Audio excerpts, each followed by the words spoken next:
Olá, qual a melhor postura, a melhor ergonomia ou a melhor posição para estar a trabalhar ou a fazer determinada tarefa? Esta é uma das perguntas que nos fazem com grande frequência em ambiente clínico. Se esta é uma das perguntas que já te passou pela cabeça e não sabes o que fazer, fica por aí, pois vamos falar sobre ela em breves segundos. Até já! Pois é, na verdade não existe uma postura ideal, não existe uma ergonomia ideal, não existe uma posição ideal para todos estarmos a fazer determinada tarefa. Quer estejamos em pé, quer estejamos sentados ou a realizar uma determinada tarefa.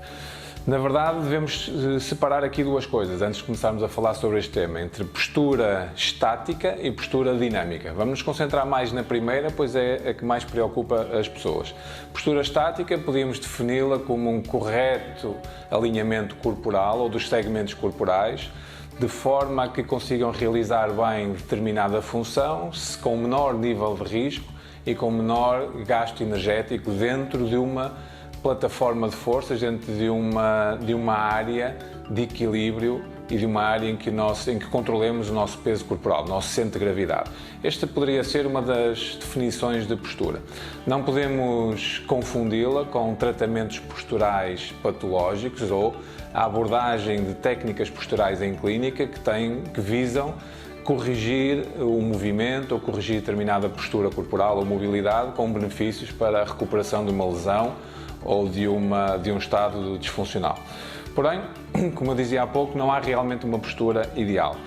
Para isso, nós devemos considerar uma variável que faz toda a diferença neste âmbito, que é o fator tempo, a variável tempo. Ou seja, uma postura mantida demasiado tempo na mesma posição, ou uma posição mantida durante muito tempo, isto sim poderá ser uma sobrecarga corporal, poderá ser um excesso de gasto energético e isso sim poderá levar a um mal-estar, a uma dor ou simplesmente a uma sobrecarga corporal que pode resultar numa dor. Então, o que devemos respeitar, o que devemos ter em atenção é o tempo em que estamos em determinada postura e para isso é muito fácil porque uma das estratégias que existe é estar atento ao impulso corporal para nos mexermos. Todos nós já estivemos muito tempo em pé, muito tempo a estudar, muito tempo à secretária, muito tempo a ler, e então qualquer uma dessas posturas, ao fim de algum tempo, nós temos necessidade de nos mexermos, de nos movimentarmos, e isso é exatamente um sinal do corpo para nos dizer para mudarmos de posição. Em outro termo, para mudarmos de postura, para mudarmos de movimento, para criarmos movimento muscular, movimento articular, movimento sanguíneo, movimento hormonal e atividade neural. Portanto, há uma necessidade do corpo se mexer que nós devemos respeitar, por isso é que muitas vezes os smartwatches e os lembretes de telemóvel nos dizem para nos mexermos, porque realmente ao fim de algum tempo será difícil manter a mesma postura. Por exemplo, uma das coisas que nos dizem é para mantermos os ecrãs ao nível dos olhos. Contudo, o movimento ou a conjugação oculomotora entre a nossa posição e o nosso movimento óptimo ocular para lermos é efetivamente olhando para baixo. Logo, se tivermos muito tempo com os olhos para cima, vai dificultar, pode interferir com o correto movimento oculomotor. Então, o que é que tem que acontecer? Nós podemos ler ou trabalhar olhando um pouco para baixo. O que temos que fazer é não o prolongar no tempo, mexer-nos várias vezes.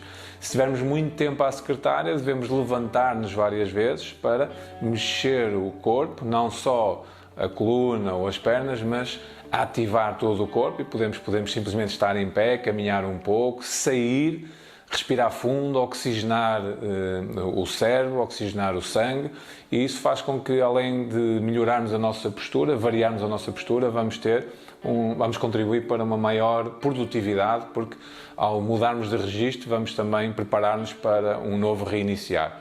Se estamos muito tempo em pé, devemos, quando muito, fazer alguns movimentos de atividade muscular para que haja um bombeio do sangue e para que haja mais atividade sanguínea. Devemos, quando muito, contrair os músculos e relaxá-los. Isto já faz com que haja uma atividade neural, uma atividade sanguínea e uma atividade muscular que podem fazer a diferença na hora de suportarmos a nossa posição muito tempo em pé. Se pensarmos nas crianças, é sempre muito difícil mantê-las na mesma posição, principalmente em aulas ou se estiverem a ver um tema que não achem tanta piada. Então vamos respeitar isto e aceitar algum movimento, alguma inquietude. Isso não quer necessariamente dizer que eles estejam desatentos, têm simplesmente uma necessidade de mudar de postura, de mudar de ativar segmentos corporais.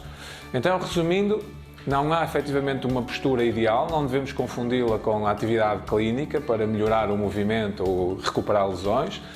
Não, devemos respeitar o corpo, o impulso corporal para nos mexermos, devemos variar, quebrar o padrão, variar várias vezes a nossa posição corporal, quer estejamos sentados, quer estejamos em pé, quer estejamos a realizar determinada tarefa.